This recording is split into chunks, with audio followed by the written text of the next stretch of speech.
who teaches at Archmere Academy in Delaware. And he is actually the chair of the theology department. He teaches theology and philosophy.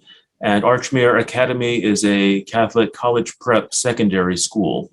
The title of his paper is Education in a Time of Rectangles and Facelessness. Thank you, Matthew. Thanks, Father. You can hear me okay? Okay, great. I think one of the advantages of a Zoom session here is that unlike teaching students in the classroom, I can present with my shoes off during a session like this. It's kind of a nice advantage. So I am in a classroom here at Archmere Academy, which last year was in session in person. As we heard, we're a college prep school, so secondary students in Delaware. So just a little context, the President of the United States is an alum of Archmere Academy, though well before my time here.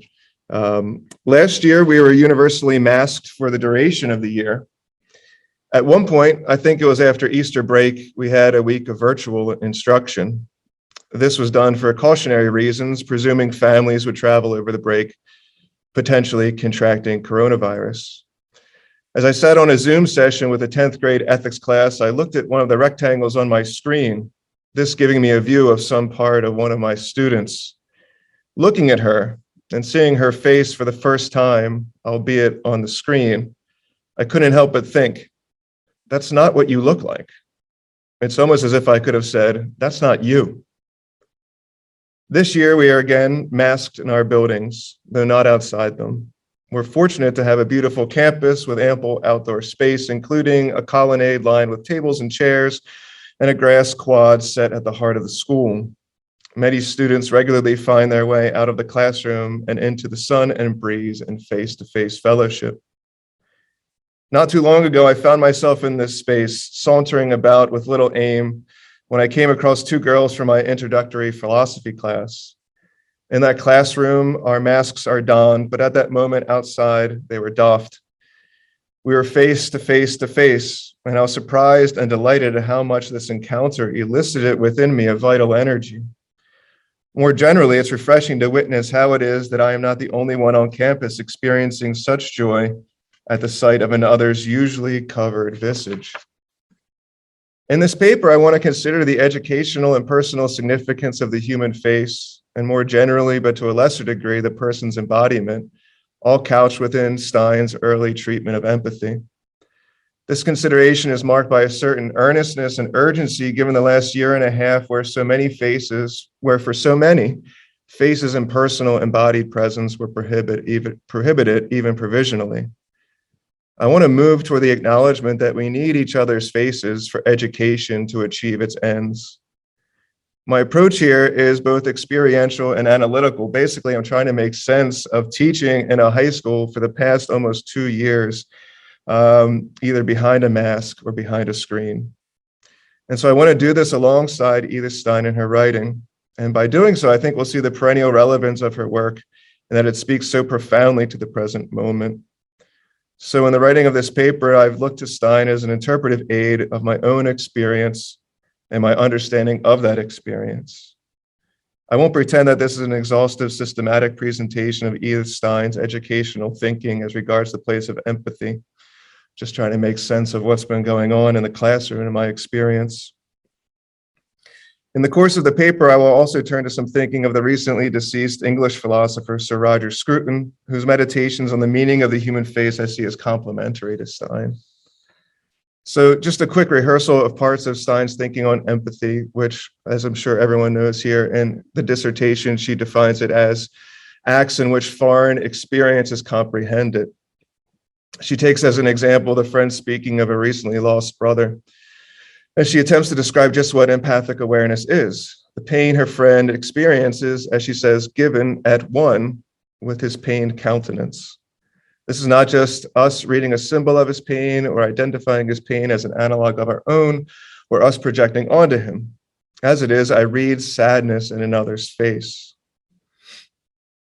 As is well known to those here, she says that in the act of empathy, We are dealing with, quote, an act which is primordial as present experience, though non-primordial in content.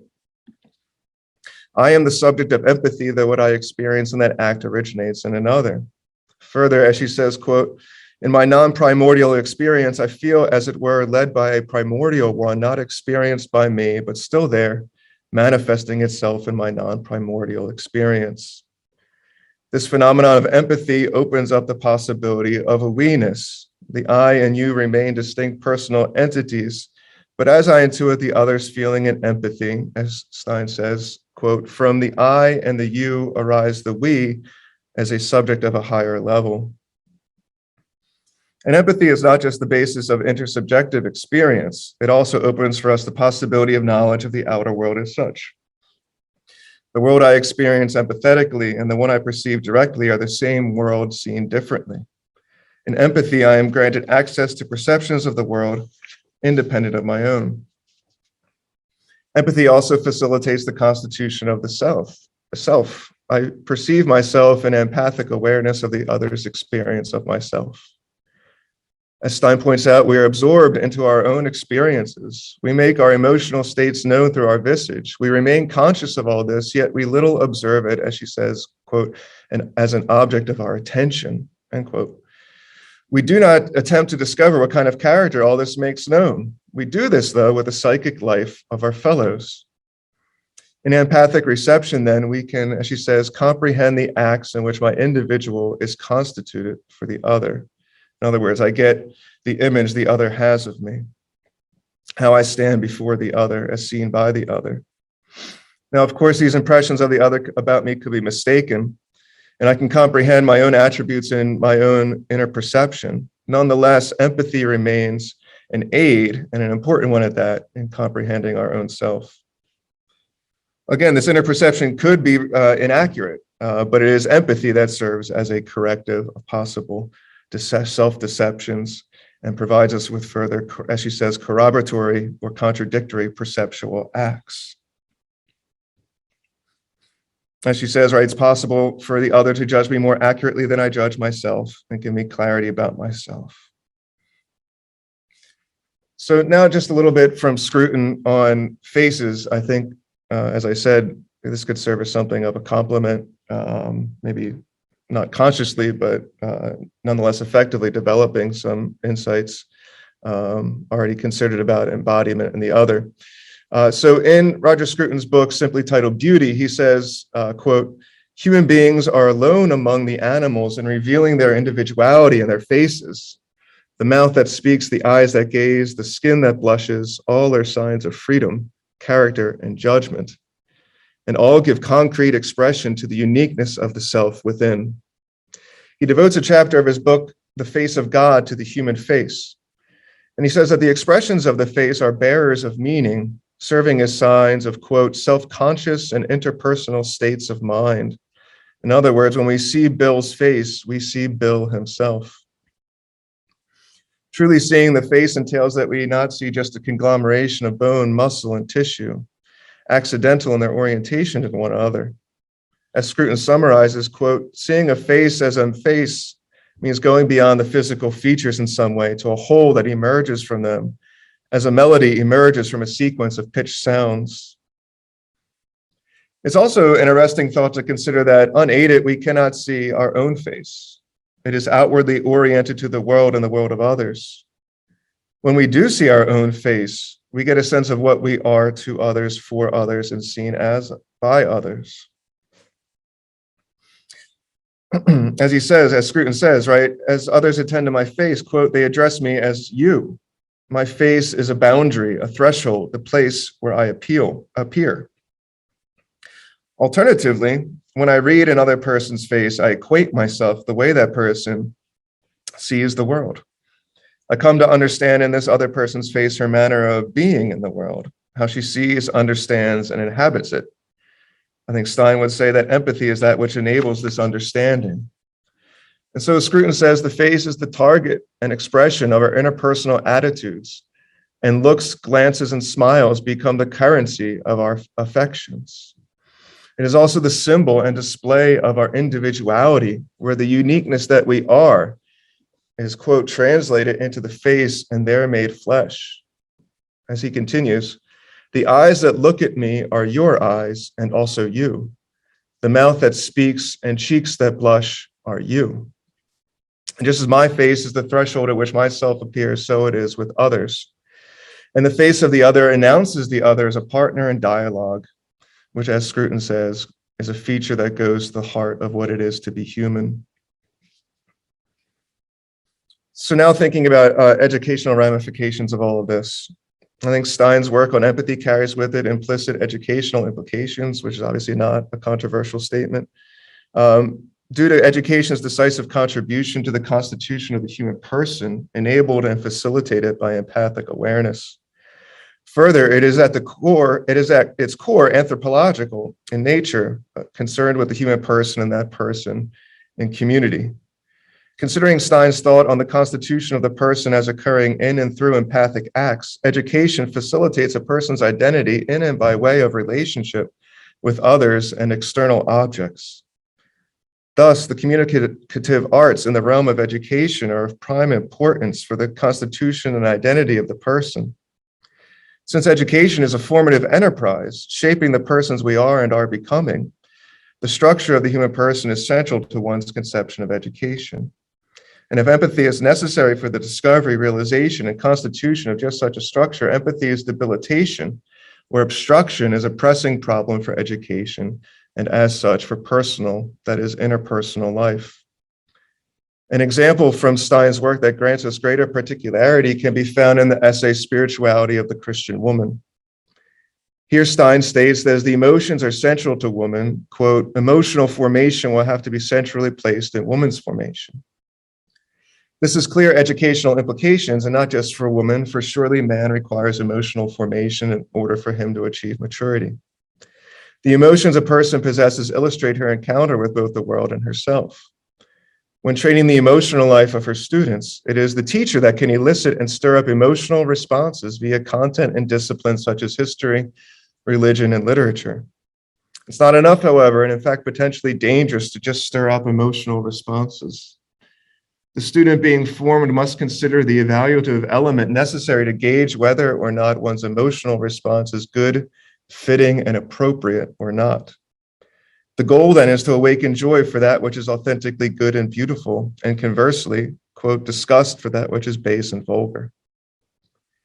The development of this ability to discriminate between the good and the bad, the beautiful and the base, will come with a general awareness of environmental attitudes.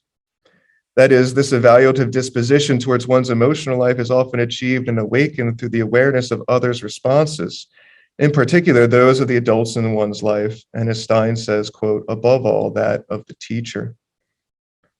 Such responses on the part of the teacher are conveyed not just by what is said, but how it is said, in what manner, along with the expressiveness of the face and body. This all requires empathic awareness of the teacher's embodied self on the part of the student. I think there are pertinent examples of this dynamic in Stein's life and work. In Life in a Jewish Family, in English translation, pages 259 and 261, she recounts coming under the influence of Max Scheler and how a whole world opened up to her by way of Scheler's informal teaching and the manner in which he undertook it. I'm also reminded of her poetic dialogue between Augustine and Ambrose, Te Deum Laudamus, in the Hidden Life volume, which recounts the ways in which Augustine was influenced by Ambrose's manner of speech and Augustine's attentiveness just to Ambrose's facial expressiveness. So if it is the case that deficient empathic development or an obtuse lack of awareness of the other's embodied self is caused by the masking of the face, then such emotional formation will not occur, or at least not occur as coherently and fully as it ideally could and should. The ability to form authentic community in a school and beyond is also jeopardized if the ability to become empathically aware of the value judgments of one teachers is impeded. As a student opens to the depths of his emotions in person, the values and emotions of the other, as well as the broader values of a community, society coheres and forms. By being thus opened up to his depths and formed in the ways of discernment and just discrimination, the student is also kept from, as Stein says, quote, superficiality and his blind exclusion of the other. Such are the stakes of education, both now and always. And while every age confronts its own crises, threats, and challenges, we must at present consider what occurs to education when personal presence is prohibited or the person's revealing obstructed. So to bring some threads together and to the pertinence of the present day, as masks cover the face, and the face per scrutin is the preeminent revelation of the person, his experiences and emotional states, masks inhibit the revelation of the person and his embodiment. This then inhibits the successful carrying out of the empathic act on the part of the other. This inhibition of the successful carrying out of the empathic act has profoundly negative anthropological and educational ramifications. These ramifications being the impeding diminishment or prevention of all that is necessary and beneficial for the flourishing of personal and communal life afforded by empathy and only empathy. By delimiting and constricting our empathic horizon, we lose the knowledge of the other and of oneself as known and seen by the other. In effect, the mask, meant as a pathogenic prophylactic, functions as an intersubjective one. So at the close here, what can I say in sum? Number one, I'm convinced that ventriloquists have never had it so easy.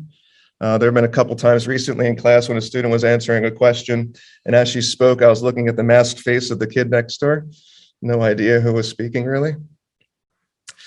For the remainder of this year, though, so far, my experience with my students is that I cannot see them, nor they me. I cannot see the wry smile, nor the innocent one, the frustrated tightening of the corners of the mouth, or the tone of the cheek. And that which is shown, the eyes and brow and remainder of the body, are vulnerable to contextual misperception, not due to a flattened facial affect, but the act of concealment of it. This is no neutral countenance offering little of indicative value. This is the active repression of the revelatory force of the face. My view of education, thus conceived, becomes increasingly one of futility, frustration, and unsustainability. How am I to communicate through the embodied self that I am, the value of that which I teach, without my face? Would Socrates be as much of a gadfly without his ugly mug bobbing around Athens? Of course, it can be stated simply that the facial coverings are necessary in slowing or stopping the spread of a pathogenic threat, that the losses entailed are part of an overall gain in public and personal health. And yet, it seems like this might not be the case. Two recent popular reviews of relevant literature, one by David Zweig in New York Magazine's Intelligencer and another by Jeffrey Anderson in City Journal, amongst others, summarize that the case for masks in schools is at best marked by ambiguity or marginal gains. And that's at best. In some other random control trials, there's evidence that masking is no better, or in fact, perhaps worse than conscientious hand hygiene. So with so little, if anything, gained by covering our faces, and with so much at stake and potentially lost, it stands to ask, why are we doing this? Losses and fallout from the last 18 months among the young are evident to any observer. Learning loss, delayed development, increase in depression and anxiety, as well as substance abuse and suicide.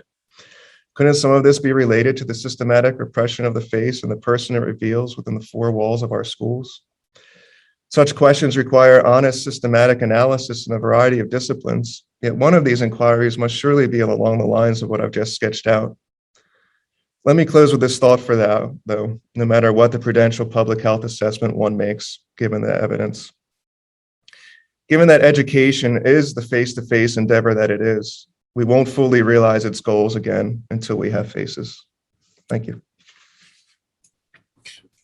Thank you very much, Matthew, for bringing Stein's work on empathy into this the current experience in the world, not only of teachers who are trying to have face-to-face encounters with students, which are so important, but also just everyone in society. And I think that you raised some interesting and important questions about kind of mental health and what is the effect that it has not only on education, but on everyone's mental health at this time. I want to give people a chance to kind of compose their questions. And so I want to give you a kind of an initial question to respond to. And that is it been in your experience that the mask is forcing you to look for for other cues. So for Stein, the person, like you said, like with Scruton, the person is their face. And so the person is constituted through this physical encounter.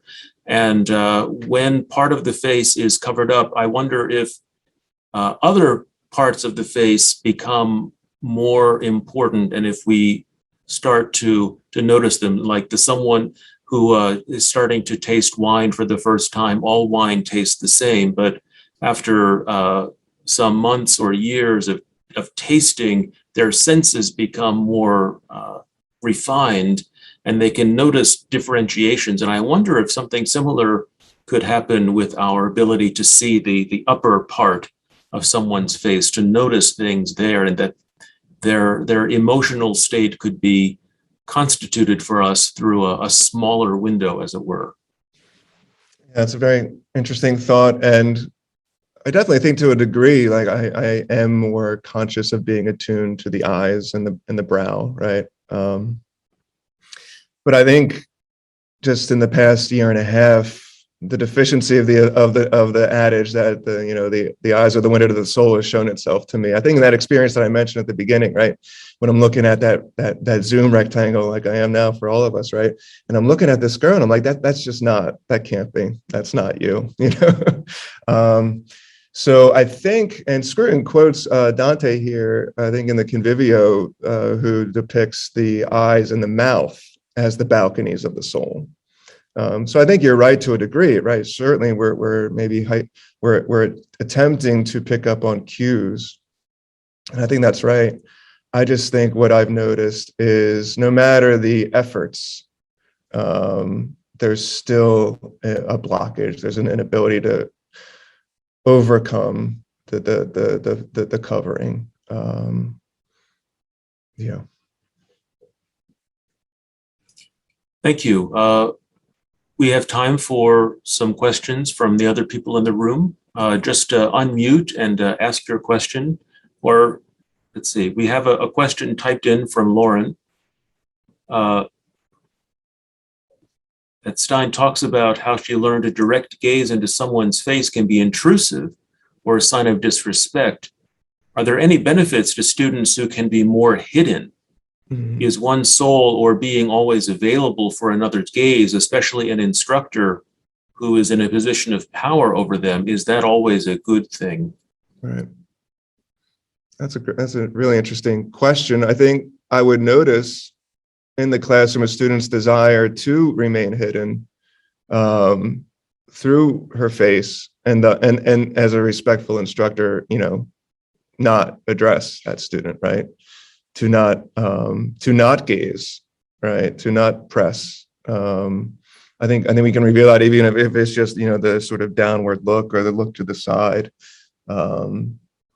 right? So, but I think there is. We know this, right? So I teach my kids not to stare, right, at the person that might look a little different than others, or is in the wheelchair or on crutches, or what have you, right? That there is a vulnerability there in our visibility, right? And certainly, we wouldn't want to transgress that. Yeah. Do you think that, kind of following up on Lauren's question, do you think that this kind of halfway to anonymity that the mask enables for the student, does that enable them, do you find, to say things they might not have otherwise said? I mean, the way that people online will type things that they wouldn't necessarily say face to face. Are students taking any? Are they finding any advantage to this, even though there are many more deficits to outweigh those advantages? I wish. They might be saying some more provocative things than they are presently. But I haven't found that to be the case. Yeah, I mean, maybe I'm becoming a worse teacher, but classroom discussions haven't been as robust in my experience. Definitely not over Zoom. I mean, Zoom in this context is one thing. Zoom with 16-year-olds whose video game console is an arm reach away at home is another thing. Yeah.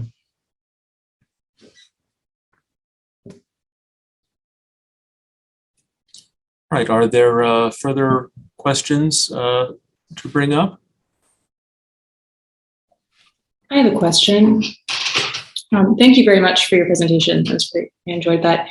I wish that I had the quote at hand, but I know that somewhere Stein talks about how you have to be a good person in order to teach a student how to be a good person. And so there's sort of a moral education that happens not necessarily through imparting information, but through, I don't know, something like imitation.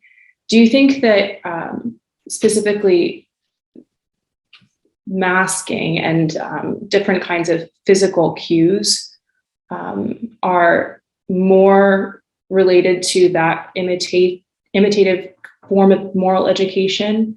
Do you think that that part, that dimension of an educative relationship suffers more when there is an inability, for whatever reason, for physical communication in one way or another between teachers and students? Like, does it prohibit not just sort of curricular goals, but personal character development goals? Yes, I said, yeah. Does it take a bigger toll on the personal character development? Yeah, I wonder. I definitely think that's part of the overall picture. I don't know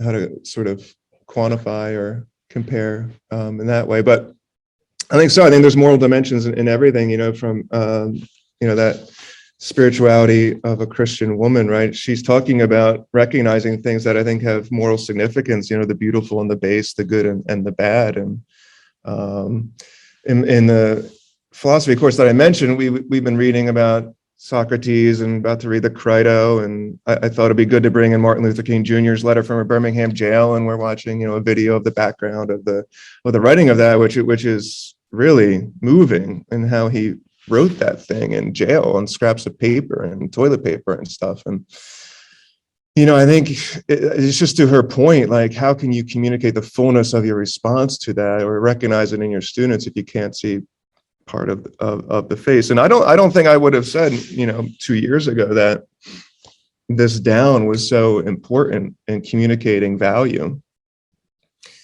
but I'm convinced of it now. And I should say I started thinking about these things maybe about 6 or 7 years ago, because my school was like an Apple distinguished school. We all have MacBooks, and so I started to get worried about what happens when the screen is between teacher and student. And so that really was the genesis of me even thinking along these lines. And then I just kind of came back to it when all this started to go down. So we have a question, I believe, from Meta too.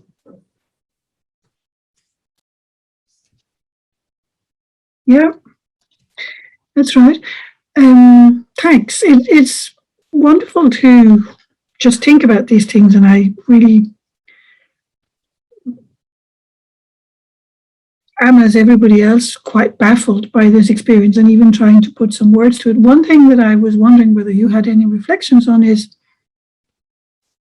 when we teach on screen, we see ourselves to an extent that we don't in normal conversation, unless we cover our faces, or this allows the electronic gadget, which you can on some, I think you can on Zoom actually, but you can't on Teams that we're using presently mostly.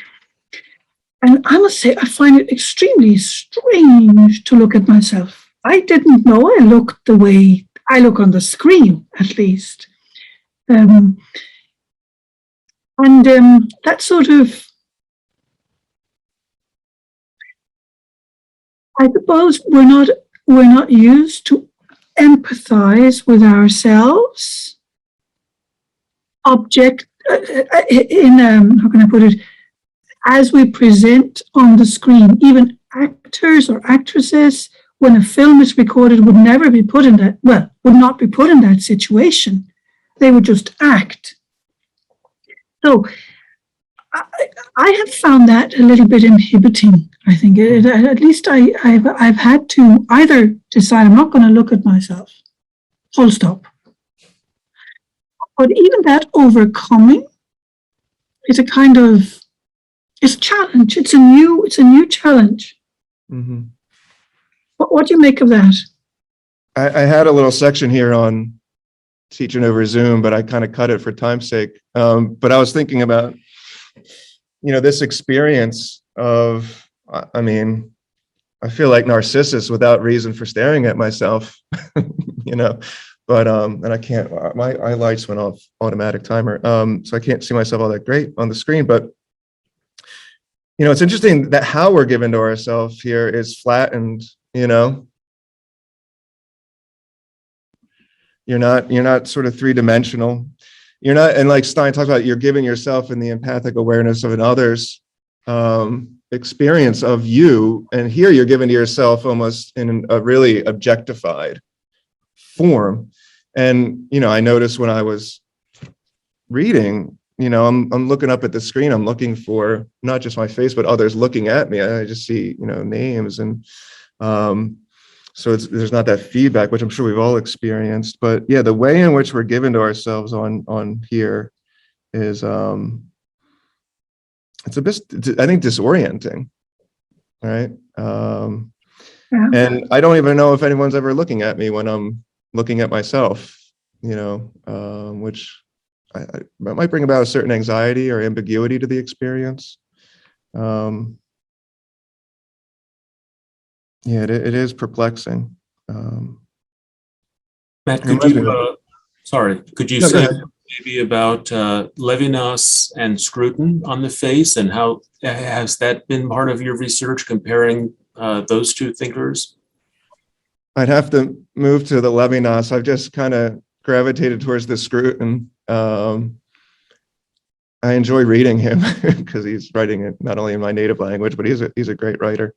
So, but I was struck at how much it seemed to me, I don't know what others thought, and when I presented, how much Scruton seemed to, again, not consciously develop maybe phenomenological insights, but it's striking to me that he's English, he's got this analytical training, and then toward the end of his life, he's writing things like he was writing about the face in sort of these poetic meditative forms, I don't know if anyone else saw the confluence there between Stein and Scruton, or if I was a misplay by me, but. Well, thank you very much, Matthew, for giving us this good topic to think about. And it sounds like there are some very interesting lines of continued research that you're pursuing and that you kind of make us think about. We can go now to our next speaker, Genevieve Frank. She is a doctoral student at the Catholic University of America, and she researches history of philosophy, phenomenology of language, and philosophy of education, particularly as it relates to political theory. And her talk today is a combination of political and pedagogy. And so her title is Toward a Steinian Theory of Civic Education. Thank you, Genevieve. Thank you. I prepared a slideshow, which might be nice, just to have something else to look at. So let me find that really quickly. Okay. So thank you again. It is really an honor to be here. I very much enjoyed the other presentations. And today I'll just be presenting a brief account of what I take to be Edith Stein's account of civic education. So I say toward a Steinian theory of civic education because, to my knowledge, she doesn't anywhere articulate a complete account. So I'm kind of drawing from different remarks that she makes on the subject in various areas, focusing in particular on her political work, so the investigation concerning a state. Let's see. So before beginning, I'll just provide a general definition of civic education. So according to the Stanford Encyclopedia of Philosophy, in its broadest definition, civic education means all the processes that affect people's beliefs, commitments, capabilities, and actions as members or prospective members of communities. So even without reading the rest of the article, it's pretty clear that Stein, as somebody who focused so much of her philosophical attention on precisely these things like beliefs and communities, has a lot to say about civic education. So I am asking her two questions today, two sets of questions. The first is, how does education fit within the structure of the state? Does the state need to educate, by definition of being a state, or out of necessity for preserving its statehood? And if so, how? And then the second set of questions would be considering civic education from the perspective of the individual. So does the individual need the state to serve as an educator? And I guess I'll just remark, I'm using state the way that Stein does. I'm recognizing that it's a term with a philosophical history to it, which deserves attention in its own right, but I'll just continue to use it the way that Stein does. So briefly, I'll just provide the context of the work. As I'm sure you all know, this is one of the last works that Stein wrote before she converted to Catholicism. And it's previous to writing this work, she wrote works on empathy and on philosophy of psychology and the humanities. So as I see it, this can be seen as sort of the end of a trilogy focusing on a philosophical anthropology. And I think the conversion to Catholicism quickly after writing this work could be relevant depending on the interpretive frame that one takes when approaching the text. We'll get into some of that later on. Historically, this is written in 1920 to 1921. So of course, this is post-World War I Germany or Weimar Republic. And Stein worked as a nurse during World War I. The National Socialist Party was on the rise and quickly gaining popularity in debates concerning the future of the Weimar Republic. Stein, as a political activist herself, was deeply concerned with these debates and with the future of Germany, a state to which she would eventually lose her life on account of her ethnic identity as a Jew. So in the investigation, she offers her skills as a trained phenomenologist. Questions have been rightly raised as to whether the investigation should be rightly considered a work of phenomenology, strict phenomenology, or more of a classic work of political theory, which is arguing for a particular political ideal. So in other words, is this an argumentative work or an expository work? And I'll return to those at the end. But regardless of how one answers them, I think it's clear that the investigation of the state is the work of a sharp-minded phenomenologist who is keenly focused on the nature of political life. I think it's also important to note that Stein is not just responding to a historical context, but to a philosophical context. So clearly she is influenced by and responding to her teachers, Husserl and Reinach.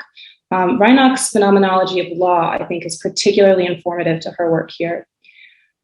She also responds to German idealist political theories, especially those which cast the state as the carrier of history, as well as contract theory. Interestingly, she brings up classical thinkers such as Plato and Aristotle throughout the work. So I'm going to begin by reviewing quickly the structure of this state.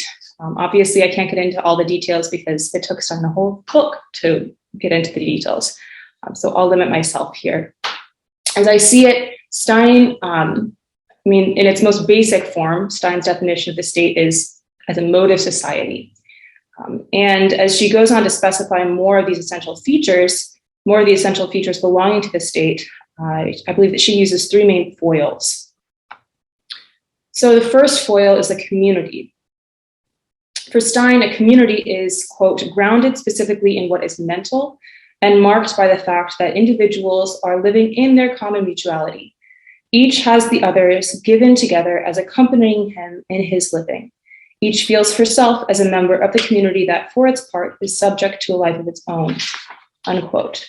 So for Stein, community is not, in broad terms, she defines it very specifically, and its main feature is common mutuality, so a sense of shared experience and deep awareness on the part of each individual within the community that they are part of a communal whole. So is a state a community? Well, it seems that a state has the same quality of common mutuality. In other words, it seems like the people within a state are conscious of themselves being part within a whole. And Stein fact, speaks about the state community and writes, as you see in this quote here, that some community is going to encompass all of the individuals belonging to the state. But Stein ultimately argues that the state is not a community, it's something distinct. So strictly speaking, the common mutuality, which is definitional of a community, is not part of the state structure. Rather, the state, as is stated here, is a civic pattern, and some ribbon of community winds around this pattern, winds around the individuals within the state. But she distinguishes between the civic pattern, which is proper to the state, and whatever the other feature is, the ribbon of community, which is maybe intertwined with the structure of the state, but not proper to it. So what is distinctive about the state then? Comparing the state to the community reveals the constitutive feature of statehood, which is sovereignty. Here, Stein draws upon Aristotle's notion of autarkia. However, while he casts it in terms of self-sufficiency, as in a state is that which is necessary to support human flourishing, Stein redefines it in terms of legal self-sufficiency. So sovereignty, according to Stein, is the inalienable property of the state that its actions and laws originate from itself and not from any community standing under, beside, or above it. And page numbers here are given in reference to Marianne Sawicki's translation of the investigation concerning the state. So sovereignty is the definitional quality of statehood, and it is that quality which is the state being its own master, the state having the authority to make and enforce laws. Two features are important to point out here.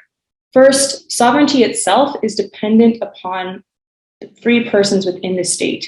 So the state has no authority unless those within it assent to it. So as you see in that middle quote, only a formation that involves free persons can declare itself to be sovereign or can exhibit sovereignty in practice.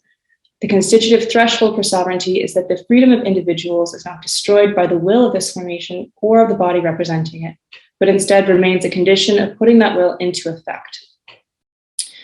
Second, sovereignty need not only be exercised by making and enforcing laws, it can also be manifested by a state's intentional choice not to legislate in a given area. This principle of self-limitation is important, and it comes in the second foil, which is the person. So that's sovereignty. That's a definitional feature of statehood. And from this feature, Stein thinks that there are certain actions of the state that necessarily flow from it. So this principle of sovereignty measures all the possible actions which a state can make. If the function of governing comprises the substance of the state, then the single guiding principle that is suggested for it by its own proper sense is the maintenance of that relation of control. So the state must do whatever is necessary to preserve sovereignty.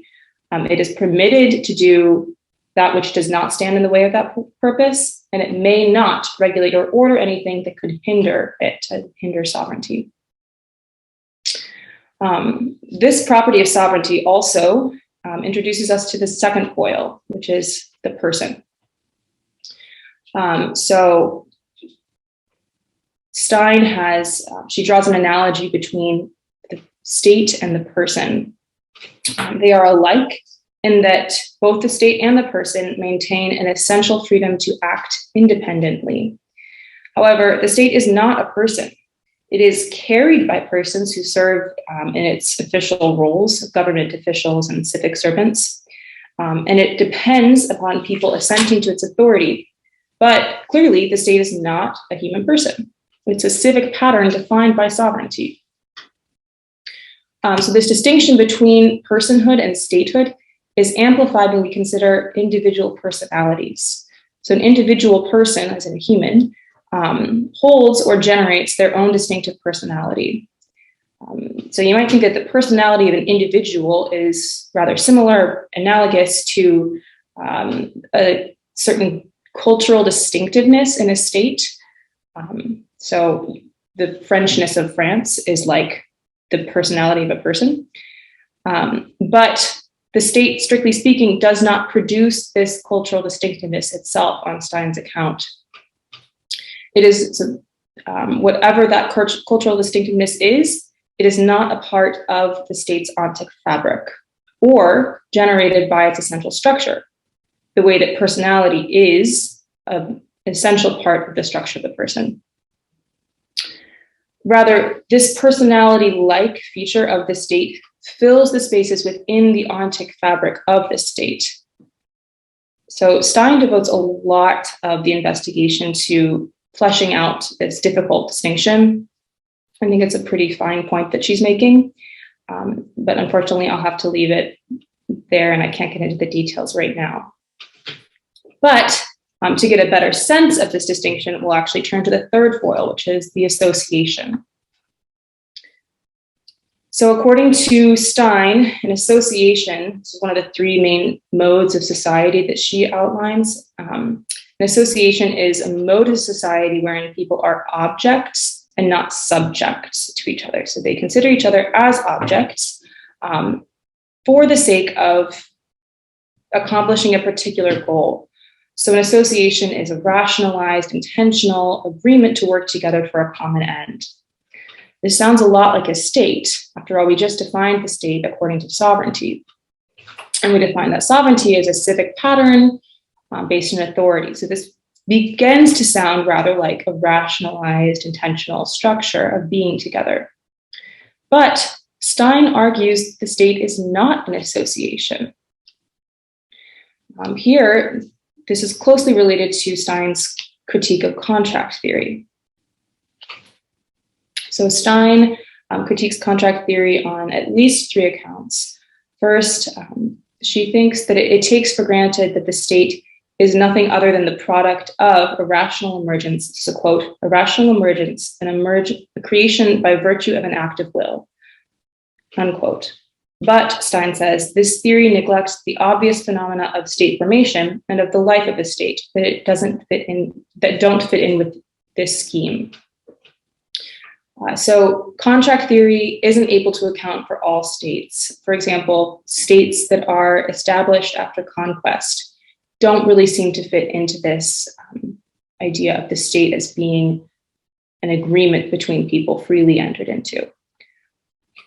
Second, she thinks that contract theory entails a problematic conception of individual rights because there's a sense in which entering into a contract requires one to divest themselves of natural rights. And then the state becomes, in a strange way, linked to those natural rights and also threatens those natural rights. And she actually has a problem with natural rights in general. So this is just kind of a big tangle that she identifies with contract theory. But then lastly, she thinks that contract theory leads to a sort of hollow and ephemeral version of statehood. So Stein ultimately concludes that an associational state, or one that maps onto this contract theory idea of statehood, would be hollow and ephemeral and might perhaps hold together for a time by authoritarian control, but not by any inner gravity of its own. Here, Stein again draws on Aristotle. So she writes, we established earlier that the individuals belonging to the state form a community. This is what Aristotle was talking about, that the state is held together by more by philia than by justice, and that righteousness alone without philia couldn't do it. The meaning of philia in the context from which the citation is taken is rather uncertain, no doubt about it. But one basic meaning that is generally intended is that of community consciousness. So Stein leaves philia a little bit undefined, but one of the things that I'm bringing into this presentation that I'm curious to hear what people have to say about is I believe that philia actually plays a very large role in her conception of the state, even though she leaves it undefined. And I think that philia, as she describes it here in this quote, is sort of that communal ribbon that winds itself around the structure of the state that she was talking about earlier on. So it's the social glue which fills up the spaces in the fabric of the state and binds it together. So here is a review of that triple foil that we've talked about. State is like the community in that both are a socially cohesive whole, but while the community develops organically, the state is established. Second, the state is like the person and that both have the freedom to act. The state has sovereignty, but the state does not have personality in the way persons do. And the state is like an association in that it has an established structure, but it is not like an association in that it seems to have some intrinsic need for philia or social cohesion. Okay, so having provided the structure, let's now ask, what kind of civic education is necessary? Does any version of civic education necessarily flow from this definition of statehood?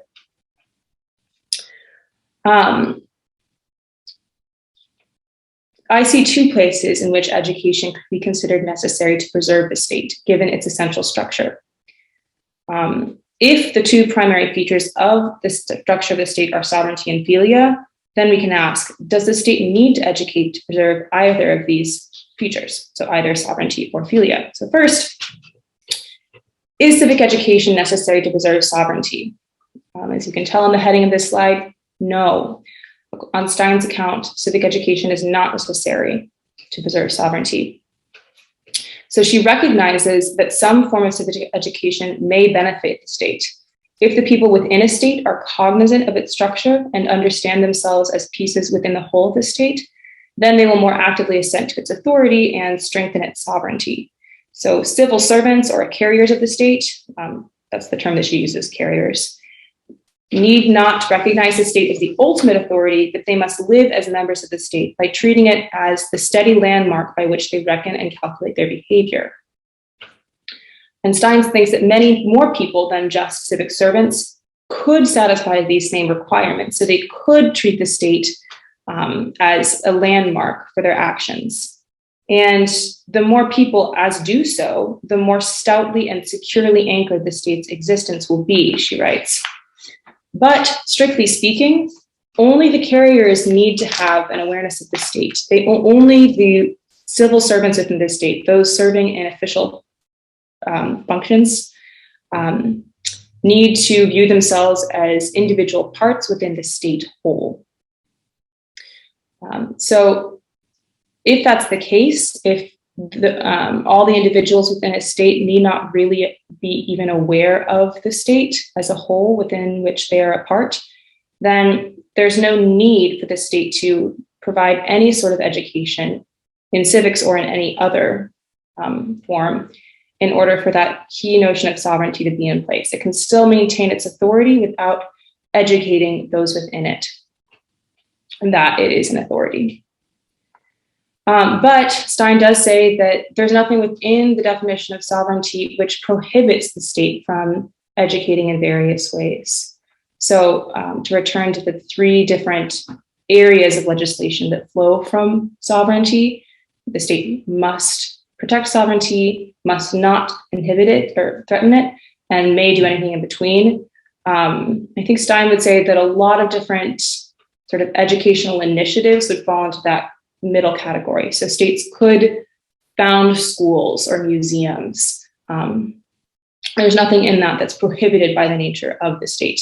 And here I have a few quotes talking about different kinds of education that she thinks are possible. So, there could be a state that decides to provide for the musical training of its citizens. There could be a state that really tries to get its citizens to open their eyes to the life of the state and their importance in it. So that really focuses on traditional civics education. Or there are states who could choose not to develop such educational institutions and leave certain areas free from state control and rely upon the initiative of individuals or private groups to educate. Stein also points out, though, that if the state tries too hard, if the state becomes overzealous in its attempt to preserve its sovereignty by educating people about its own authority, then it will actually harm this sovereignty. So it's likely to backfire. These efforts are likely to backfire. It threatens the continued subsistence of the state whenever any elements belonging to it begin to take a negative stance toward the state or regard it as a hostile power. If this happens, there's been a rupture in the civil community. All right, I'm going to try and speed up a little bit. Okay, so civic education isn't required to preserve sovereignty. What about philia? Well, philia is undefined. We know that its role is something like a social cohesion, like a binding agent for the state. And we know that the state is not necessarily tethered to anything like religion, land, race, ethnicity, culture, which is good, because if it were, then that would lead to some pretty problematic ideas surrounding civic education and self-preservation of the state, which might be too familiar to Germans in the 1920s. So how could the state possibly cultivate philia? One possible option is that the state can encourage some kind of social cohesion within the state by means of its law. So although Stein says, as this quote articulates, that the fabric of the state is value neutral, so the reign of Satan can be just as perfect as the reign of God, because the structure of the state itself is not determined by any values. The state is value neutral. Nevertheless, it is value receptive. So there are areas within this state structure which are filled up in values. Those areas are law, the community upon which a state depends, and the individuals serving as carriers of the state.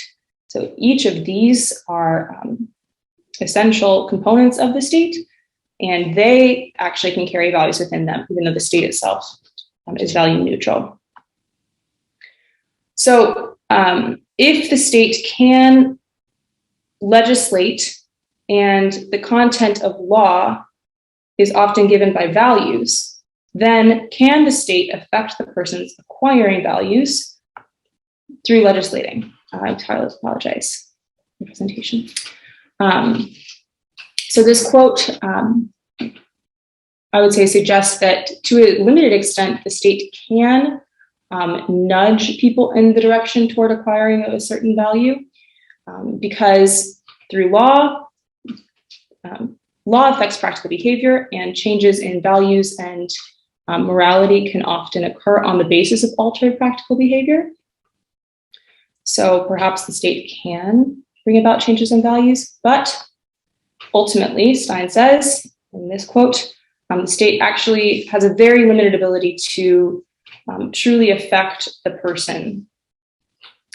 So it can require certain forms of worship, but it can't require the person to form a relationship with God. There's no actual ability that the state has to affect the interior core of the person, just their practical behavior. So we can conclude, what kind of civic education is necessary to the state? None. In order to preserve sovereignty, nothing is required, and many efforts are likely to backfire. In order to preserve philia, it's not clear that any sort of state initiative is possible to increase philia. So briefly, in the time that I have left, I would like to turn to Stein's later work. And I'll just, for the sake of time, I'll just blaze on through this. Essentially, in her essays on women, Stein returns to this question, but this time from the perspective of the individual. And she ends up supporting the same argument that she made in the state, which is that there is perhaps it may lie within the interest of the state to educate in a certain way, but the state is likely to be overzealous and to overstep itself and infringe upon the development of the person. So both the early Stein and the later Stein would say that the state has a capacity to educate, but it's limited. It may lie within the interest of the state to educate, but it need not. And the state can best serve not only itself and sovereignty, but also the communities within it and the persons within those communities by allowing them to develop freely rather than inserting itself by really trying to affect their formation. So the fabric of the state neither prescribes nor prohibits state-led educational initiatives. It can lie within the state's interest, but if it pursues these interests too intensely, the state may threaten its own sovereignty. The person does not need the state to educate, and the state best protects the unfolding of communities and persons within it when it exercises sovereignty by limiting itself. Before concluding and opening up to questions, I'd just like to point out that this account of civic education would be greatly improved by a more complete articulation of Stein's value theory and theory of education. I'd also like to flag the scholarly debate, which takes up the question of whether this work is argumentative or expository. So some, including Halcanio, have argued that Stein actually advocates for a communitarian, personalist, libertarian version of statehood. And so this isn't a true phenomenology. So one could continue to ask, well, then does she also advocate for a personalist, communitarian, libertarian version of civic education or education in general? And I think that there are many parallels between Stein and her classical predecessors, including some with Aristotle that I mentioned. And I believe that further explorations of the work would benefit from really focusing on the ineliminable tension caused by multiple conceptions of the good existing within a single state due to multiple communities and multiple theories of the state. So with that, I'd like to thank everybody again and open it up for any questions. Thank you very much. Genevieve, thank you very much for presenting this to us so systematically, comparing the different forms of community and person and state, and then seeing how education relates to all of those and drawing these very clear conclusions. We have time for a couple questions, and I'll just start off. Do you think that there is a positive sense or room for a kind of nationwide philia, a kind of, is there a positive form of patriotism for Stein? Because if civic education is not required according to any of the requirements of the state, it seems like one of those functions that would be missing is kind of a promotion of the statewide philia that would be in addition to the philia that exists within their other associations and community, or within their communities rather.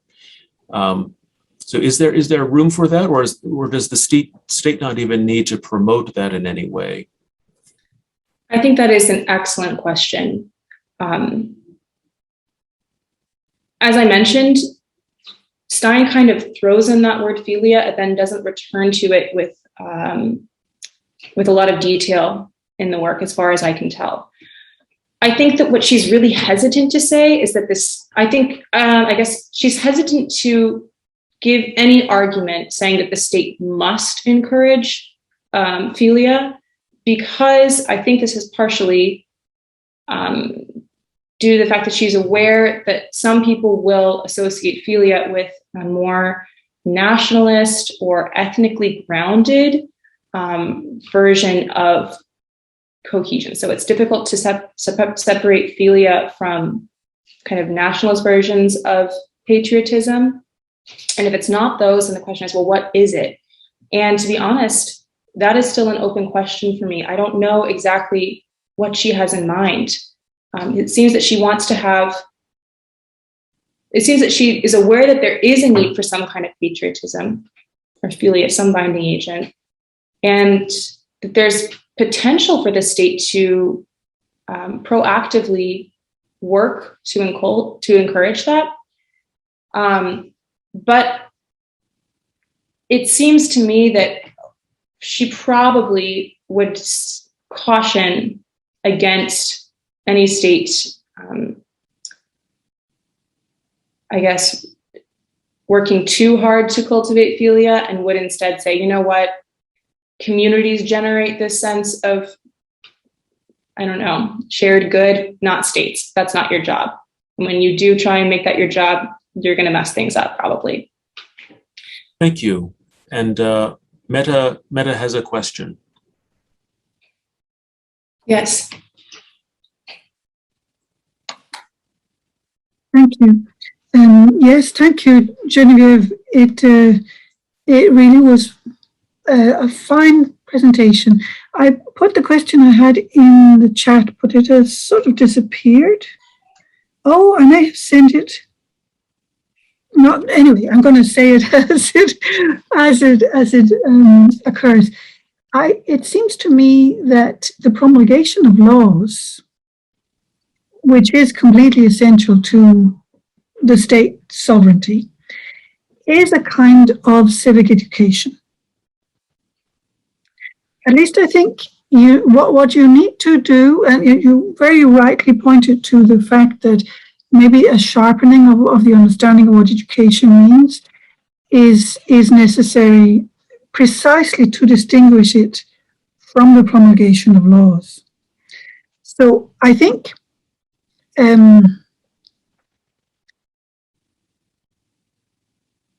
if you are right that Stein does not think that education is in the interest of the state, then it certainly cannot be that the promulgation of law is a type of education. Now, I wouldn't actually agree with you on that. I think I would very much be of the opinion, contrary to that of Antonio, that this is a work of phenomenology. So it's a description. It's a description of an ontic entity, so something that doesn't have an essence without its reality attached to it. So it's a description of a concrete entity. Now the essence is so thin, namely sovereignty, that you can't actually give a description of it that is meaningful for human beings, if I can put it like that, because it's just too clean. So that's why she has to make an ontic investigation. But so if it is a description, it would explain why she's not advocating for the state doing either this or that, except for it to maintain its own essence, that is sovereignty. She's just describing what the state would have to do to be state. And it does have to promulgate laws. And if that is only information and not education, you do need a better understanding of education to do that. So I suppose what I'm just saying, what do you make of promulgation of laws? Excellent. Thank you so much. I think that is a great question.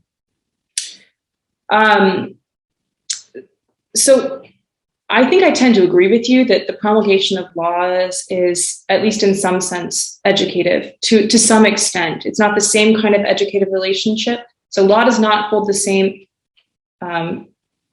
educative relationship between a person as a teacher does to a student, but both have some formative effect upon the person. And Stein acknowledges that. And I agree with you. I think there is good evidence to say that she is putting forward a phenomenology of the state, and her comments, like she even says that it's within the potential of a state of, a certain factual state could exist, which tries to,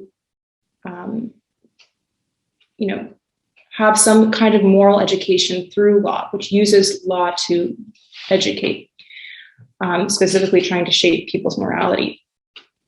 So, yeah, I'm looking forward to doing more research on this exact question of how law is educative, where it falls within a definition of education, just in general, but also within Stein's work.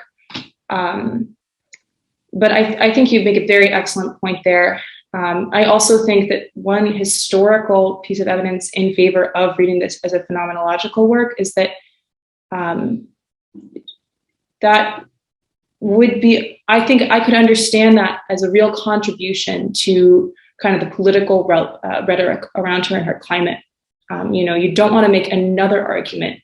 You want to bring all the arguments to this higher level of, thinking about what it is that we're talking about, getting a more concrete idea of whatever the state is before we try and argue one thing or another for it. Thank you very much, Genevieve, for your excellent paper and for responding to these questions. There is another question in the chat. In this couple of moments, maybe Genevieve, do you have a response you want to make to Lauren's question? Sure. Yes. Thank you, Lauren. I was just trying to type up a response. I think that Stein offers a really interesting and nuanced treatment of race in the context of the state in the book. So I think definitely it would be relevant to today's discussions, involving critical race theory, especially in the context of civic education. I should note, though, that I think the racial issues in Germany in the 1920s are not identical to the racial issues in the USA today. But some key elements are certainly the same, namely, how does race fit within the conception of a state and the commonality of a state? So, if philia is that which binds a state together, race is not a part of that, but how is it related to it? Thank you. Thank you. So I'd like to move on now to our third paper for this session from Father John Sullivan. He is the chairman of the Institute of Carmelite Studies in Washington, D.C. He has been the editor of ICS Publications, the collected works of Edith Stein, and he is presented at basically all of our Stein conferences, and he has published several articles and different things and books about Stein, and he is kind of a Stein ambassador. He goes and gives talks and academic ones and more popular ones about Stein in many places. And the title of his talk today is The Ultimate Habilitation for Edith Stein, a Modest Proposal. So thank you, John. I think I better just give this as a speech, I'm afraid. I don't have the images, okay? I mean, I just didn't get into it as I had hoped. Is that all right? That's all right. Yeah, okay, very good. My topic today is what I call Ultimate Habilitation for Edith Stein, a Modest Proposal. It explores the worth of getting Edith Stein being declared a doctor of the church in the future. The abstract goes into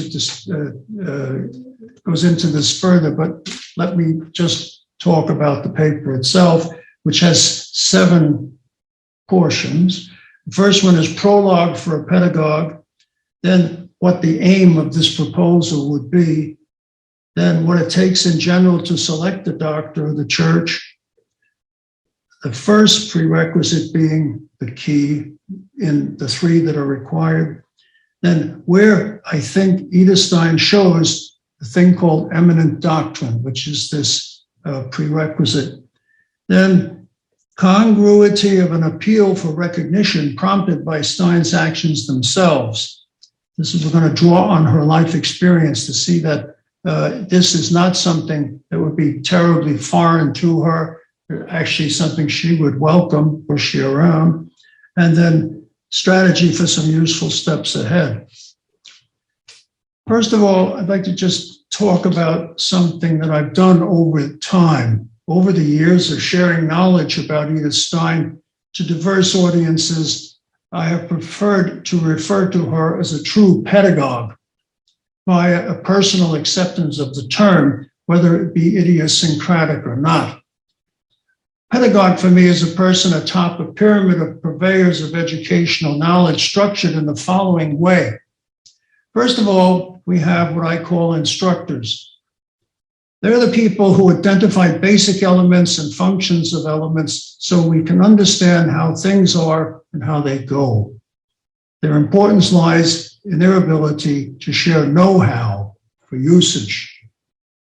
Next come teachers, or those who explain where, how those elements stand in a configuration of other elements and interact in complex universes that perform sometimes in mutual purposefulness, sometimes at loggerheads as they aim for competitive oftentimes conflicted goals. Finally, among these purveyors comes a third group, or the pedagogues. Pedagogues know the how-to functioning elements like the instructors. They also can offer wise counsel for navigating functioning or misfunctioning beings and systems as the teachers do, but they offer one thing more. They lay out for interested learners the realities that stand before them with all the challenges they present for interpretation, and then they say, "Come with me to a vantage point ahead of you. I've been there through many similar vagaries like them myself, and I will lead you beyond the ridge standing before you up ahead, and I will give you skills to manage a constructive future as you advance." This other subject-directed enlightenment is proper to a pedagogue, and it shows up in all periods of Edith Stein's life. She did indeed do formal rounds of propedeutic instruction. And Freiberg, through her, we think the term a bit comical, philosophical kindergarten. At Speyer, importing instruction to future women teachers over the decade known as the Roaring Twenties. Then on the faculty of Münster's German Pedagogical Institute for a brief while. And even in her monastery of exile in Echt in the Netherlands, she gave instructions on Latin to the postulants and novices, entry-level candidates, younger people.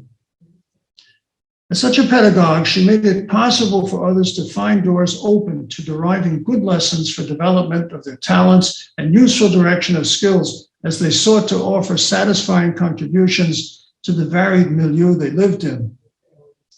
This term then aptly applies to Edith Stein, as many in the Stein circle or Jaspers would have already intuited. We recall, too, just the same, how frustrated she was by repeated failed efforts to cross the doorstep of academy through acquiring Habilitation, to tap into and apply its standing and resources as a university professor. She never made it. To see her receive the qualification of a doctor of the church, on the other hand, would amount then, after a fashion, to a sort of habilitation of a different and wide-ranging kind. So, evoking the role of a pedagogue would widen the acceptance of her within the religious realm and would, I think, be filling a plea I would like to make for her becoming a doctor of the church. A doctor for the Catholic Church certainly provides lessons for life, so they must deliver lessons that are applicable to the development of one's belonging to that communion of persons who derive guidance through life from the church. This will appear feasible after an examination of the prerequisites required by the church to grant status of a doctor. Then show from both her life and intellectual contributions that she meets the requirements stipulated by her faith homeland. En passant, this well-read group that you are, I'm sure, will recognize, among other long-established doctors of the church, such contributors to philosophical thought as Augustine, declared a doctor in 1298, St. Anselm of Canterbury, declared a doctor in 1720, Albert the Great. It was in his university that we met the last time. That's the name of the University of Cologne. He was declared a doctor in 1931. And of course, Thomas Aquinas, who was declared a doctor in 1567. Acceptance of Edith Stein as a doctor does redound to appreciation for her as a philosopher, though. It will be by no means something that would detract from interest in her for the church-like bias that's involved in assigning her that position function among merely 36 other doctors of the church, faith-based and faith-bound. The first building block to this modest proposal, then, is determining what it takes to become a doctor. One of the preconditions in the process indicates values, certainly, that include her merits as a philosopher, This will not only avoid hagiography, but vindicate the role of pedagogue proposed earlier, namely someone who will still be able to draw on her experience and promote efforts to better the store of knowledge to both believers and thinkers of any persuasion alike. So here we are at the point where we can talk a little bit about what it takes to make a doctor of the church in general. One of our YASPES members, Stephen Payne, wrote a book not so long ago about the designation of a Carmelite woman, St. Therese of Lisieux, in 1997 as a doctor. He notes the prerequisites in a paragraph titled Criteria for the Doctorate, namely, to quote him, the classic statement of the prerequisites for recognition as Doctor of the Church appears in De Servorum Dei Beatificatione et Beatorum Canonizatione, a work in 1738, written by Cardinal Prospero Lambertini, later Benedict XIV Pope, while he served as the promoter of the faith in the Congregation of Rites. They were the ones that had the job of declaring doctors. Here's what his document says. To become a doctor of the church, 3 things are necessary, namely eminent doctrine. For our purposes, we don't have to think of doctrine as just religious, it's teaching. Eminent teaching, outstanding holiness of life, and a declaration passed by the Supreme Pontiff or a legitimately assembled General Council. What interests us more directly here today, as Stein has already been declared a saint with outstanding holiness of life, and we await with hope a much delayed declaration by a pope that she deserves the status of a doctor, the requirement of eminent doctrine or teaching may be accepted in the following way. And I'm still going to rely on Payne to go into this. He quotes a document that was issued in 1871 when they were preparing the dossier to make another doctor. He says it specified that the eminence of doctrine that in some doctors approached the angelic was not considered absolutely in calling them doctors, but relative to some great effect achieved in their own way throughout the church by their ingenuity, holiness, and doctrine. More recently, a renewed reflection on the role of doctors occurred in 1981 in Rome, in the Vatican. And among the considerations tending to admit a certain enlarging of the perspective sketched by the church itself, the French Jesuit theologian at the Gregorian University in Rome, Jean Gallo, captured this newer and promising feature. It's not only for Stein, but would include her. This requires a certain personal originality so that it is possible to speak of a real contribution to doctrinal development. It is more than a mere retransmission of revealed truth. Evidently, the originality cannot be demanded in all fields of theology. It is sufficient that there should be an appreciable contribution in a particular area. Then Gallo goes on to offer this other timely insight.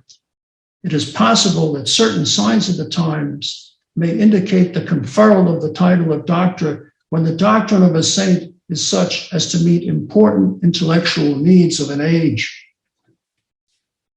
So we can talk now about this first prerequisite being the key to promoting Edith Stein to this particular role in the church. For some time now, I've been working to devise the list of areas touched upon and developed by Edith Stein, which would fit this. He proposes valid elements of that eminent doctrine that the Vatican wants to see in anyone it considers qualified for the title of one of its doctors. As an effective pedagogue, Stein was a superb humanist, showing so much sympathy and compassion for her charges on the human scene that I would place those areas demonstrating her pertinence under an umbrella phrase of questing for a genuine humanism. That's the Janus. We'll go into the specifics now. Time limitations don't allow me to talk about what I consider to be 6 important ones. Let me just instead talk about the first 3 by way of example, and then what would happen is they could be the themes of further symposia separate be taken up by different parts of the world, academic institutions, to point to the central source, how she developed so well the theme itself. I'm going to just give you the three at the top of the list, and then show you where I feel she does actually make, where she has established eminent teaching, eminent doctrine. But there's a caveat I would like to give you before we go into the areas, that assigning to Stein mastery in them need not stand as merely a laudatory exercise. They are rather instances of useful application to the benefit of those who consult her. They're meant to be ways of making her useful. Could it be to serve for good, just as she said in her Life in a Jewish Family, we are in this world to serve humanity? She has already received enough attention from the church in its hagiographic realm through her beatification, canonization, presence in a papal encyclical with other philosophers, and as one of the three co-patronesses of Europe. So that's not what we're after by saying she could be a doctor of the church. So under questing for a genuine humanism, we have, first of all, the personhood of human beings and its relationship to freedom before God. Just a little selection of some of, I feel, the major areas where you can find this work at work. Primary source would be a work was cited by Alice Bellow earlier, Freiheit und Gnade. It's not yet translated into English, I don't think. That's in the ESGA series, volume 9. It was the next to last to appear, 28 being the last one.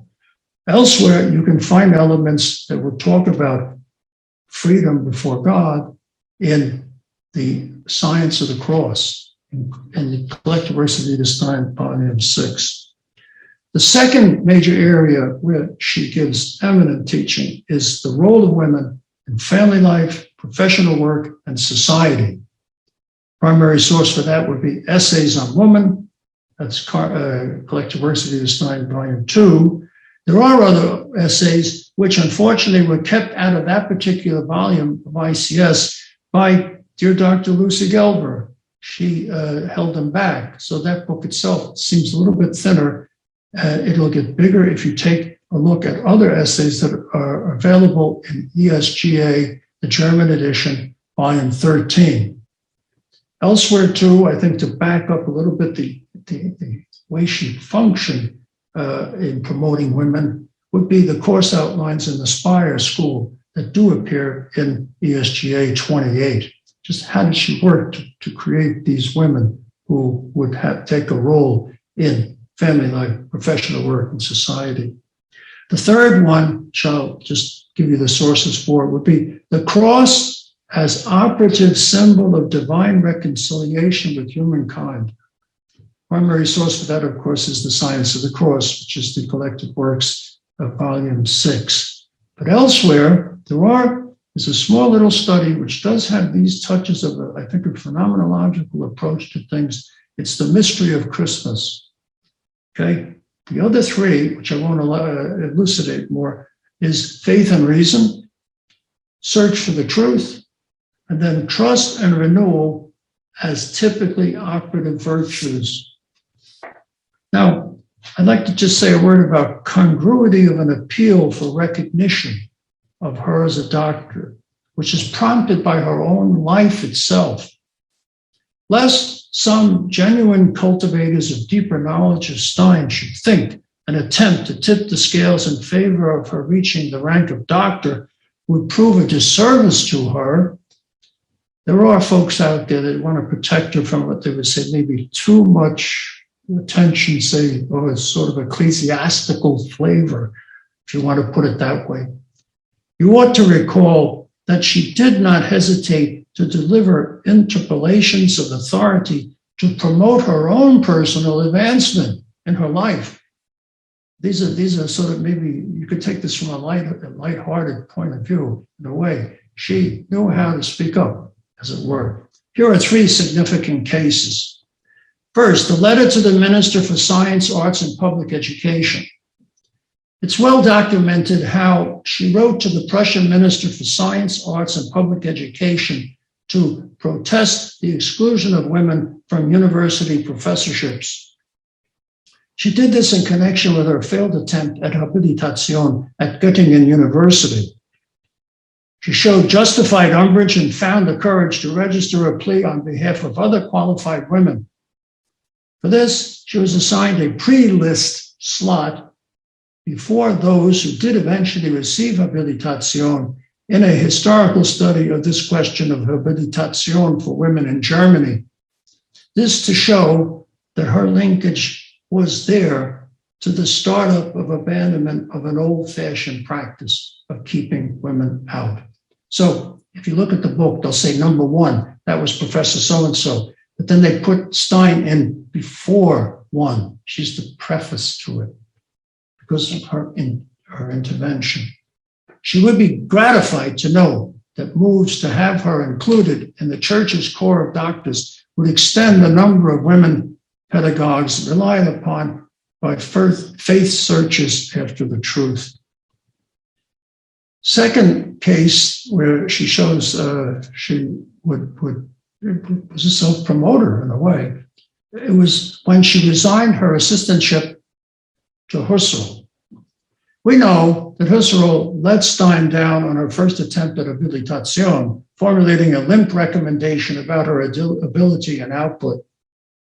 When it came time for Edith to draw to conclusion her work for him as his assistant at Freiburg, due to frustration from his weak collaboration, she felt it was time to intervene in their relationship and declare she wanted out. Words to Roman Ingarden in 2 letters suffice to illustrate the courage she had to bell the cat and take her leave from their beloved master. She wrote this to 1 letter. In principle, I just cannot bear the thought of being at someone's disposal. I can place myself in the service of a cause, and I can lovingly do all kinds of things for someone, but to be in service to someone, in a word, to obey someone, is something I cannot do. And if Husserl cannot accustom himself to treating me as a collaborator for the cause, as I have always seen our relationship, and he also in theory, then we will have to part company. 9 days later, she reported to Ingarden that the master graciously approved my resignation. He wrote a very friendly letter, though not without a somewhat reproachful undertone. Thus, I am now free, and I think it is good, even if at the moment I'm not exactly happy. Sweet, sweet language there. A contemporary appeal nowadays to the masters in charge of inclusion of women among doctors of the church would surely meet with her approval. Keeping in that same area, she wrote a letter to the Pope, to Pius XI, 1933. This was a very moving instance of speaking to power, as we would call it today, I think, which occurred in the spring of 33 when she wrote this monitory letter that she put together to Pope Pius XI, though with noticeable deference for the papal office. It was very, very balanced, marvelous piece of writing. Only in February 2003 did the Vatican gratify long-standing curiosity over its contents with its release of the full text after so many years of embargo.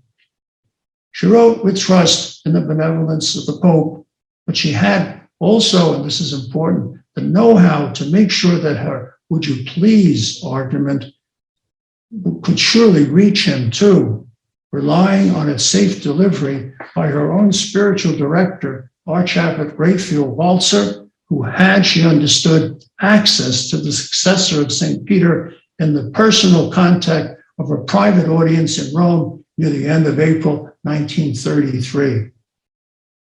So these are the things that she did, which would say, we trying to do something for her would not be said, no, don't do that, don't do that. She did a good job of working at this, taking stands and moving her own self forward in her career.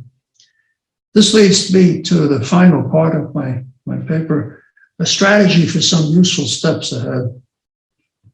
First one I want to call welcome extended to this paper, an appreciation for it, to launch a plea of understanding of a long brewing desire in favor of Edith Stein before this significant group that is Jaspers might seem strange, as well as extraordinary, given the technically stringent presentations usually included on our conference programs. You could see this is something that's very personal on my part. It might not be objective enough, one would say expository enough, like some of these marvelous papers that I've been hearing this morning and yesterday, and I'll continue to hear for the rest of our conference.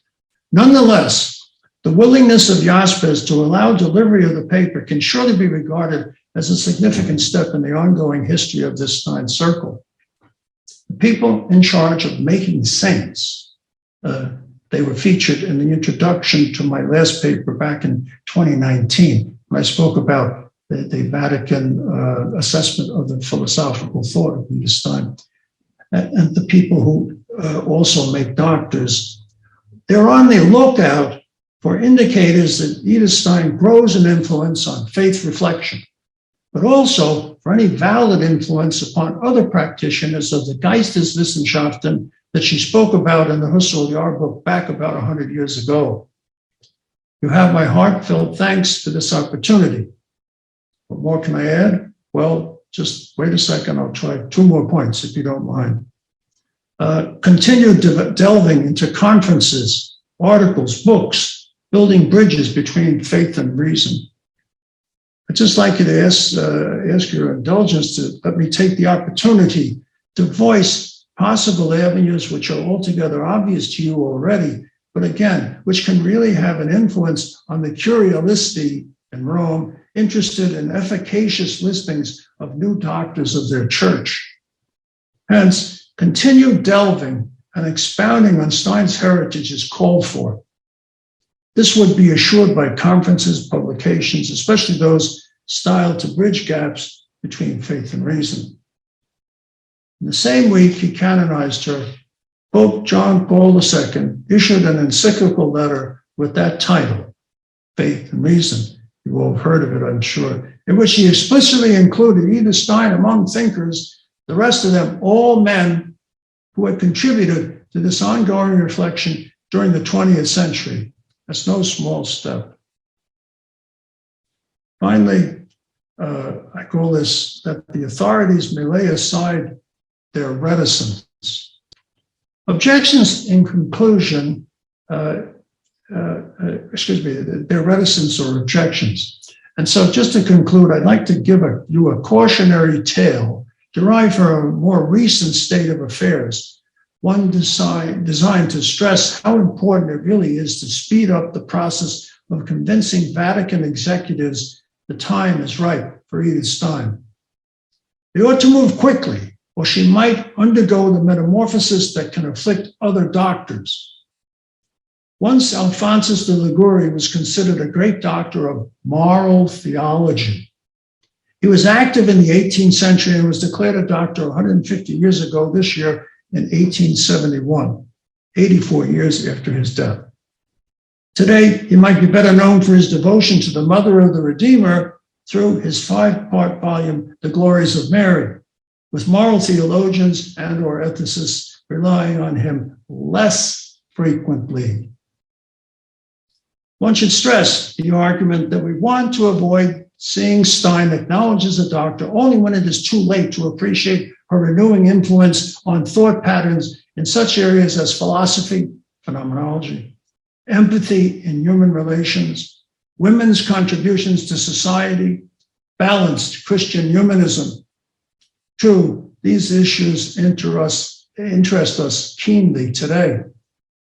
We ought instead to take care that waiting till we are dead and gone, interest in Edith Stein might very well be dead in the water in spite of all the good she has to offer.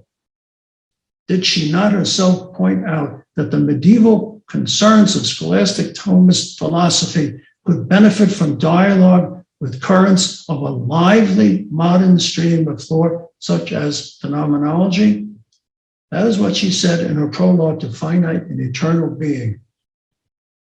And she uses the word, I use that term to correct the ICS translation as it now stands, but Professor Reinhardt, he used the word living, but it's not, it's lively. She's talking about an interplay which would be lively. Would that the church might decide to utilize her particular teaching, this eminent doctrine, in a lively manner by declaring her one of its doctors. Thank you very much. Thank you very much, John, for your very lively paper, your presentation to us on this question that comes up for us very, very frequently about the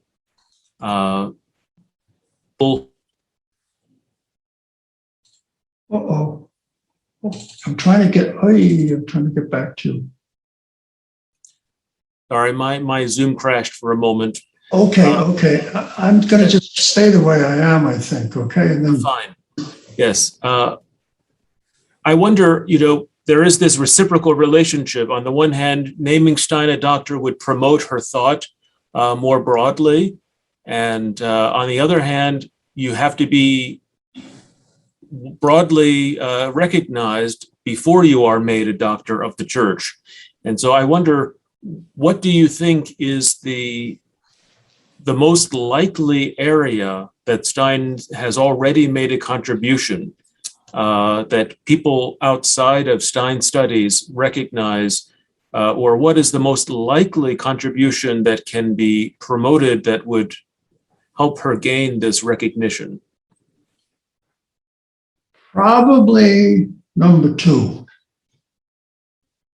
The studies on women, I think, because it involves a lot with the topic that we're in, education. Remember, she was so strong, insisting that people be educated, and then ways of doing it, which were specific. Now, some of that would be very time connected. It might be too contextualized to Germany in the 30s when she was doing the teaching. But still, I think that's people look to her for that. An intellectually well-prepared woman who was interacting with other women so that they would be able to, take an active role in life, in society.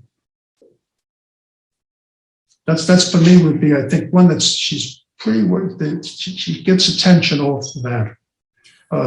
That's true. That's one of the places where John Paul II used her thought in official church teaching, that on the mulieris dignitatem, on the dignity of women. And so that would be a very potential avenue. And if I may, just do you mind a little bit of a dialogue on that? You see, when they put together these documents, they're positios, they're called, expositions on the various good points of the person who will be the doctor. They frequently want to say, was there an influence on the popes? You see, and the person would pull that right away. They would say, well, he was considered a philosopher pope as well. So, I mean, it's going to be well balanced. It's going to be well grounded. Must be worthwhile. See what I mean? So that's why I chose that one myself. I would choose that first. We have time for maybe one more question from someone who's here. Joyce, yes, please. Please unmute yourself. Oh, it's Joyce. Okay. You're still muted, Joyce. We can't hear you.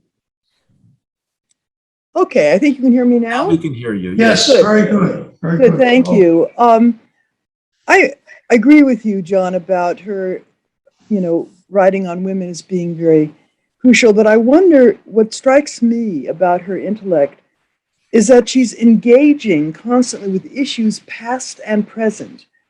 The question of gender, well, we would say we're gender, but women was just one. There's a synthetic imagination that she has. She's able to put together doctrines from the Middle Ages, from classical antiquity, from the very present. She can participate with Koire in a major conference on phenomenology in Paris. I mean, she's a mind that's constantly active with what's happening in her time, as well as in past times. And whatever she articulates is so brilliant and so broadly presented. It's without a kind of bias. I mean, she's taken seriously removing brackets as much as possible, presuppositions, assumptions, keeping her mind open, and using the phenomenological method as an inspiration to how she thinks about philosophy and theology and social issues. There's a complexity to her thought that I think also marks her as a supreme intellect in her time and would be an argument on behalf of her doctorship. Sure. May I answer that, please? I think it's an excellent observation.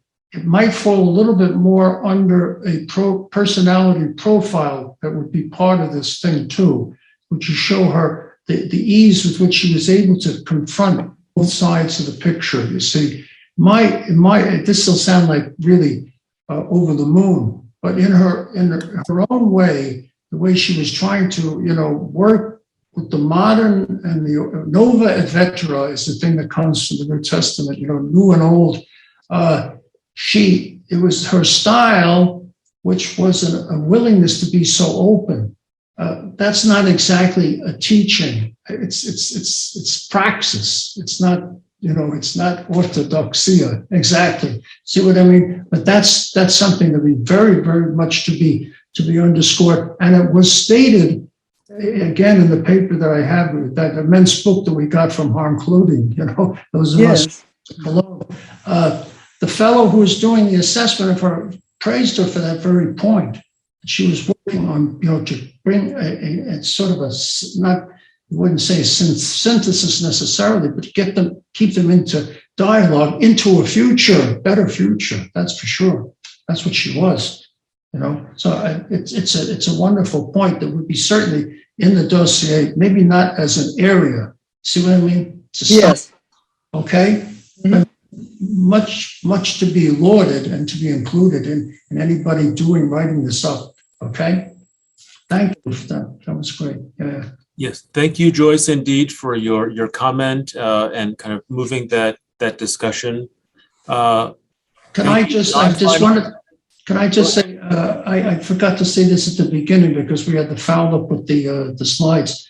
I want to thank you, for Thomas, and your executive committee for the really extraordinary amount of extra work you had to do to get this going in the midst of the pandemic.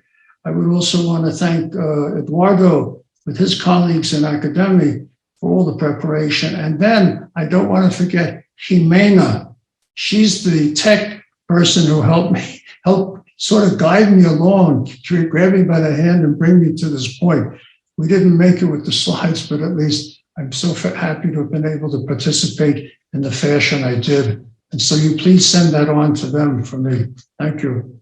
So Eduardo, thank you for taking over. Thank you, John, for your talk. Again, thank you. Thank you very much. Bye-bye. John. Thank you for your presentation.